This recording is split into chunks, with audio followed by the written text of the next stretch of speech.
مرحبا، نبدأ حلقة جديدة من برنامج KRT بريك بفعاليات مهرجان كركوك المسرحي التي انطلقت بشطريها المسرح ومسرح الشارع وسط إقبال كبير وحضور فرق مسرحية من المحافظات العراقية وإقليم كردستان، فضلا عن مشاركة فرق من شمال وشرق وغرب كردستان. انطلقت فعاليات مهرجان كركوك الدولي لمسرح الشارع بدورته السادسة بمشاركة العديد من الفرق المسرحية المتخصصة في هذا المجال. هدفنا في هذا بأنه نستعين بكافة الفنانين لنوصل الفن إلى بر الأمان، ثم نرفع من صرح المسرح الشارع إلى ما هو الآن في الساحة الفنية في بلدان العالم.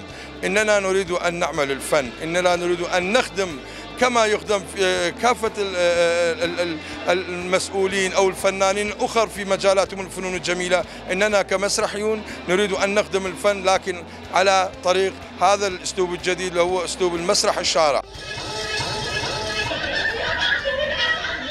مشاركون في المهرجان أكدوا على أهمية إقامة مثل هذه المهرجانات الفنية، وذلك بهدف إغناء وإثراء الحركة المسرحية والفنية بشكل عام في محافظة كركوك.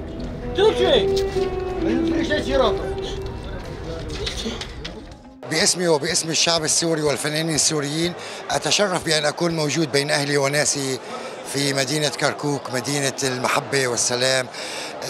بالنسبة للخصوص مسرح الشارع كان استقبال شعبي جماهيري، استقبال مميز. بالنسبة للعروض، عروض هادفة على موضوع المخدرات التي تقتل المجتمع، وكانت إيصال الرسالة بكل بساطة. هذا المهرجان أعتبره ملتقى الأحبة، هو المهرجان تلاقح أفكار، بالتأكيد راح تطلع على أفكار وأعمال جديدة، بالنتيجة هو عرس ثقافي فني يحسب للقائمين عليه. ومن هذه المناسبة ومن باب أقول شكرا لكل القائمين على هذا المهرجان وهذه التجربة.